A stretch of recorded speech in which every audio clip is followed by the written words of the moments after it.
So for Yolo County, I think one of the things we learned early on is that this is kind of a big project. You know, it's an iterative process and it's kind of ongoing. So where we're at and our next steps is to just formulate some recommendations for our library of what we can do. And we came up with about 6 or 7 of them. And so, they include things like reinstating our safety committee team. And like many of you guys too, improving communications with our Office of Emergency Services, more two-way communication. Establishing a community notification procedure, creating city liaisons for each of our branch libraries, since we're a county system, addressing some of the new emergencies and disasters that come up and folding that into our existing structure, guidelines for recovery, and exploring new formats. So it's a pretty big thing we're gonna be tackling in the next coming months to a year or so.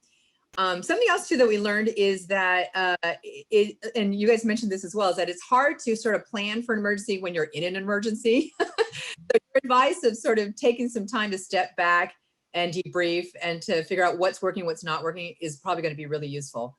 And then something else we learned too that came up in our last coaching session with William is that we're always doing so much, but we sometimes forget to talk about all the great things we're doing. So continuing with our marketing and our outreach, you know, would probably also help with our community connections and our recovery process.